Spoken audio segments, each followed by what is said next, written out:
Gosh, it's been ages since we've done this. Haven't done Been busy. Yeah, haven't done one since before you went away. Wow. Yeah, time flies, hey?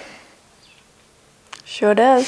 Especially when you're collapsing timelines. Yeah, absolutely. What is time? Made up, right? So today we're going to talk about the one decision that led to our most successful week in business. Yet. Exactly. So Very far. important word. Yeah.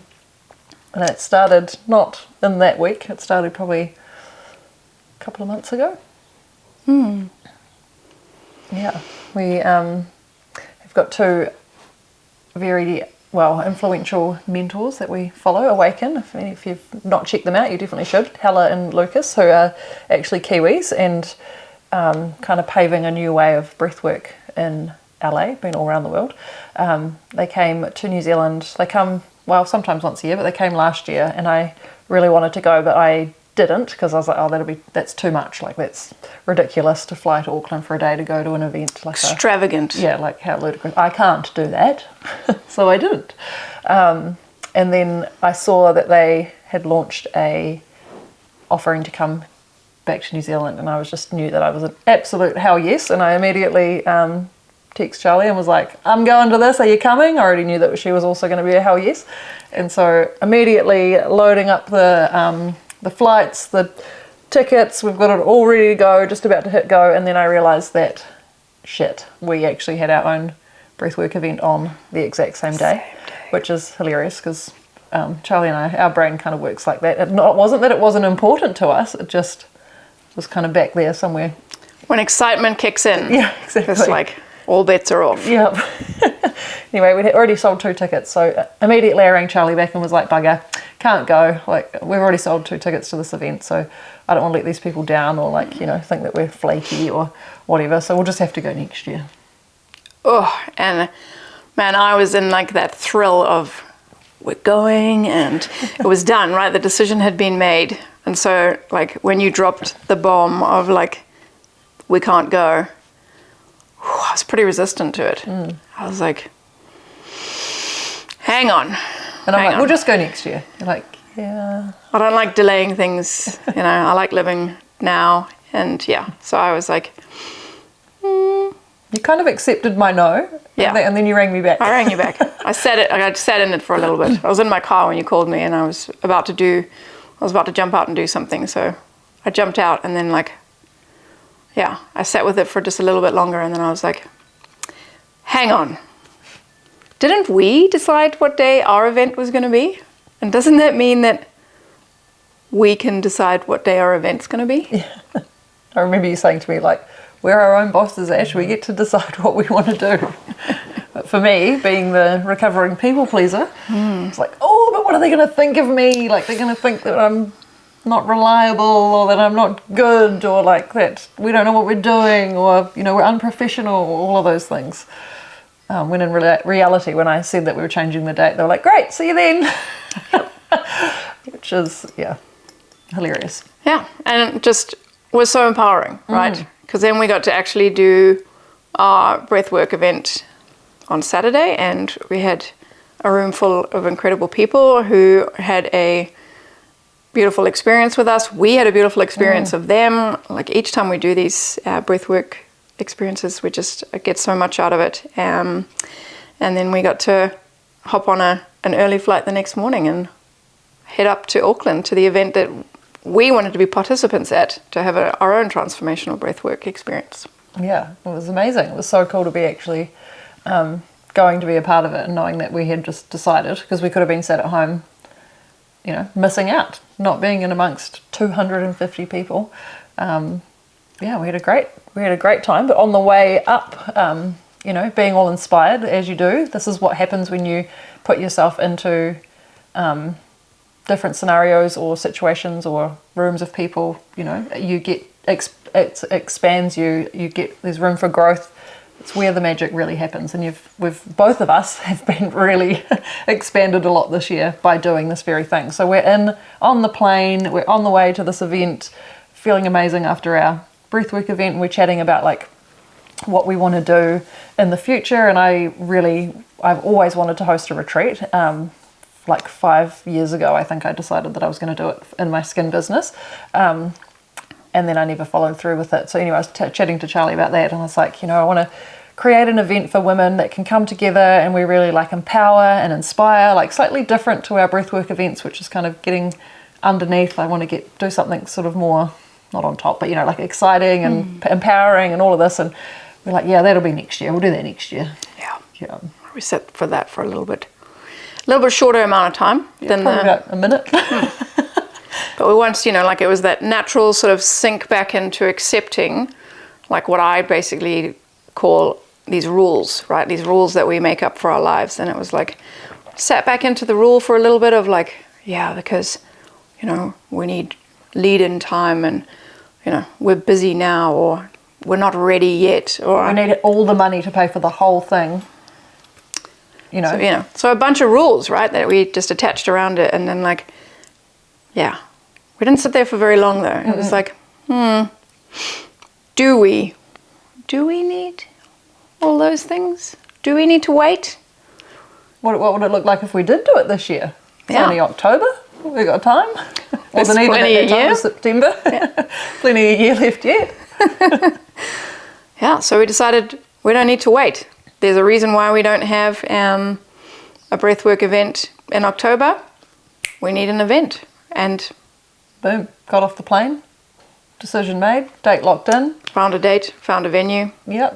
And then in between between doing that, getting off the plane and doing that, and the taxi ride to the location for our event, we also decided we broke our own rules again on the group coaching program that we had fit into this lovely little container for ourselves. And then we decided like that's actually not how we want to run it. And so we broke the mold again and completely restructured that offering, which again wasn't even in our awareness or even in our realm. But we were really kind of struggling, well not struggling, but like it was challenging and feeling there was a lot of pressure there, and like the way it was feeling quite crunchy and uncomfortable. And then it was like, well, hang on a minute, do we have to do it like that? No, what if we did it like this? And then It's almost like contagious, right? Yes. We started to actually, like when you start to feel into, I'm not comfortable with how this is feeling right now. What other possibilities are there?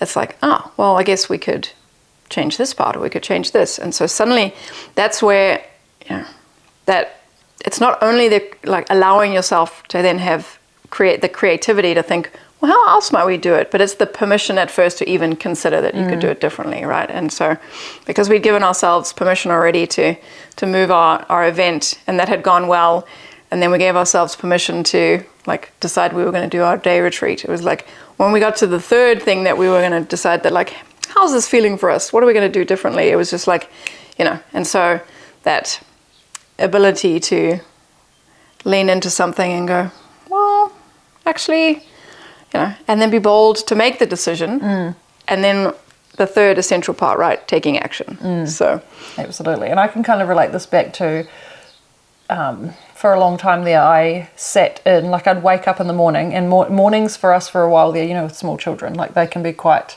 intense. And so I got into a habit of like default falling into being in a bad mood in the morning.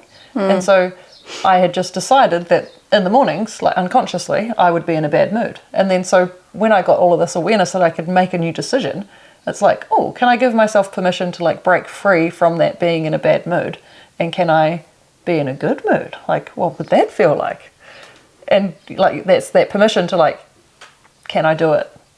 And how long can I stay in the good mood for? So it doesn't have to be like big decisions in terms of a big business decision. Like this bleeds out into every area of your life again. Like it can be so simple as like, I've been doing something for the same way for so long. Does it actually feel good? If not, can I give myself permission to do it differently or explore some different options? And then can I actually take action on it? Because like the retreat that I didn't do 5 years ago, I gave myself permission to say I want to run a retreat, but then never did anything about it. And then of course it never happened.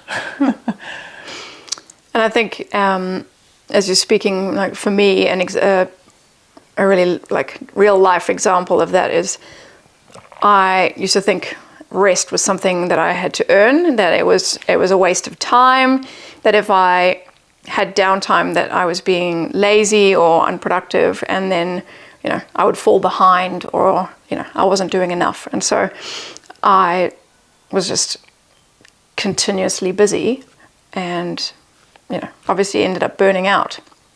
And so giving myself permission to be allowed to take a break, and to actually take a break, because I think even in the past when I was like, I'll take a break, I would feel guilty the whole time about the break I was taking, and I would still then be like thinking about the things that I needed to get back to do, and so then I would still be kind of working through my to-do list or analyzing how that conversation was going to go with that client or whatever it was. And so I actually wasn't present and actually resting, like actually chilling out. And so I would then go back to doing whatever I was doing, and I would feel like, see, rest doesn't make any difference. I'm still just as tired. So it justifies that, like, I don't need to rest. I've got to just keep pushing through, because that's what it takes to be successful. Whereas now I'm learning how to chill out, for a starter, which has been a skill in itself. And noticing that taking 20 minutes of doing absolutely nothing, like I do yoga nidra because it's still like somebody helping me to like quiet my busy mind and actually relax my body for 20 minutes. I get recharged, and I'm like, after 20 minutes I jump up and I'm like, right, what am I on to next? And so for me, rest, that used to be something I had to earn, has now become a productivity strategy, right? And so that was simply giving myself permission to look at something and do it differently, and deciding, now I'm going to do it differently and I'm going to be consistent, and then taking action, actually allowing, where am I going to find that 20 minutes to chill out, so that then when I go and pick up my kids at the end of the day, I'm not short with them because I'm exhausted. I've actually just had a little recharge, and now I'm, you know, the mum I want to be. Yeah, it's so powerful. And I think like what this all kind of boils down to is that we all run our life through a series of like beliefs, which are decisions that are unconscious, and giving yourself permission to choose another way of thinking or another way of being, great, and then you take action on it, and that action then becomes the evidence to go like, see, rest doesn't need to be earned. I can take rest, or you know, see, I don't have to be grumpy all the time. I can actually be happy, or I don't have to wait 6 months and have the perfect plan to take action in my business. I can do it, and it can work out fine. So it's being able to create more and more evidence, and it doesn't happen by just thinking about it. It's the action piece. And it feels awkward for a start, like making those new decisions. It doesn't just be like, oh yeah, great, like how we've just talked it. Like that's been 2 years of us doing this and flexing that muscle in our business, and then each of us personally, that it takes, that we then get that evidence. It's like, oh yeah, that's right. And so now it is an embodied belief that we actually not just think, but feel safe to carry in our body as well. Yeah, it's like a change fitness, right? Like we start off and it's very cumbersome and quite awkward, and it takes quite a lot of falling down, and then you get a little bit stronger at doing it. You get a little bit more evidence that shows that actually I can have the confidence and the courage to question this and do it differently, because when I've done it over there, it's actually worked out quite well, and we slowly gather and gain momentum. And being able to like map it across too, right? Like there's evidence on that area of my life, so I can use it over here in my business, or it doesn't all just have to be in one part, but it's so powerful to be, and that's how we literally made it the most money that we've made in our business so far, was by making new decisions. Like it's so simple, but not just making the new decision and then going, okay, great, we actually took action. Yep. Even though it didn't make sense, the timelines didn't work in terms, or not, it might seem silly that we've only got 3 weeks lead time, like all this other stuff that we would normally put around needing to do something. It's like, well, let's just try and see what happens. And then let's sell a ticket before we leave the ground in Auckland. And we did. And then on the plane, I'm like, we're going to sell another ticket before the morning too. And I woke up and sure enough, there was another ticket there. And just it keeps going, right? Yeah. It's embodying it, right? Like it's actually like holding the belief that this is possible, we can achieve these things. And so when you allow yourself to, to stay in that possibility, right, then you don't procrastinate, you don't second guess yourself, you take the action, you step forward and do the thing that you want to do, and therefore your results show up. And I think, it's that difference of, you can think and think and think and think about something, but if you don't take any action, it's not going to turn into anything. Just entertaining yourself. Just entertaining yourself. Yeah, and the cool, two other really cool things happened in that trip is realizing that we were already living the dream that we had created for ourselves. We're traveling, both of us have been traveling internationally. We're traveling to an event together. We're hosting unbelievable events. We've created a group coaching program that is changing lives. We're getting amazing feedback. There's opportunities in front of us all the time. Like this is our big vision, right? Like it might not look exactly how we want it to look in 3 years, 5 years, 10 years, whatever. But in the moment right now, the core of it is we are actually living our dream life. And it was so cool to just have that realization. And then we challenged ourselves, like, how long can we hold on to that happiness, like onto this feeling of like allowing ourselves to fully feel it. And then when we sold the ticket, it's like, how long can we hold on to feeling so joyful and proud and happy and excited, like all the good things? Because often it's like, okay, great. And then we just jump straight into like the next thing. Yeah. I never used to let myself celebrate the success. It was almost, that was unsafe to me. It was like, as soon as I had hit the goal of whatever it was I had been chasing, then I immediately looked up at, okay, so what's next? And I never stayed in that moment of achievement and actually really celebrated myself. I simply didn't know how to do it. And it just perpetuates this not enoughness, like I'm never going to get there, and that's really exhausting, it's really tiring, and it's demotivating because it's, you keep chasing something that's just going to keep staying ahead of you, just out of your reach, and that's exhausting for your nervous system, for your sense of being. It's just this not enoughness. So yeah, that was really a beautiful moment of being able to like stand there in the queue as we were ready to board our plane and kind of go, holy shit, here we are. Yeah. This is what we talked about like 12 months ago when we were like dreaming up what we thought could be possible. And, that even just, stretching the idea that it was going to be possible to earn a living by helping other people, that earning a living was going to be possible doing something we were incredibly passionate about, that it didn't have to be hard, that it was going to be expansive, and it was going to be about, being in new places. And to actually really, like when you said that, and like I actually stopped to kind of look around and go, oh my gosh, like here it is. Here it is. Absolutely. And it gets to continue, right? And from there it's like, and it continues to expand, because again, when you're in that beautiful state of like that peace of like, that sense of anything's possible, then from there it's like, and what else, and like, and more, and let's, as opposed to the grabbing at feeling of like, okay, so what's next? It's like, it's more like sitting back with some ease and being like, what do we get to do next? Like, what do we really want to prioritize now? Like, yeah, how can we make it bigger and brighter and bolder and all the things?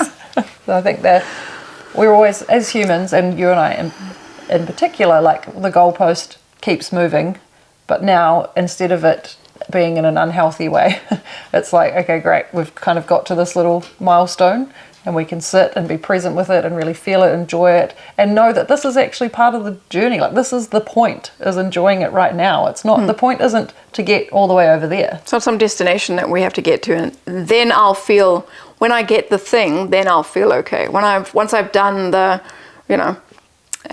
certification, once I've got whatever the sense of the goal is, that then I'll be able to relax, then I'll be happy, then that just continuously lives out of reach, right? Totally. In some future state. Continue to feel unfulfilled. When in that moment we were like, screw that, we've got it right now. Like, let's enjoy it for what it is right now, and how can we make it bigger? Like, what's the next aligned step for us to take? Yeah.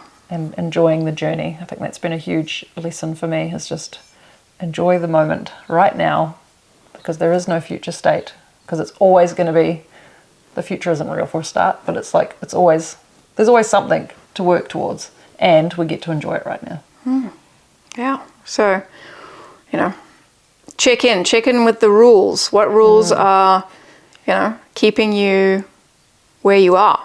Like, when you want to create something different or experience something different, then it's bringing awareness to these limiting decisions that we've made somewhere along the line that are keeping us where we don't want to be, and making a new one, right? Actually being bold enough to then make a different decision and following through with some action, actually stepping up and feeling the fear and all the story and actually doing it anyway.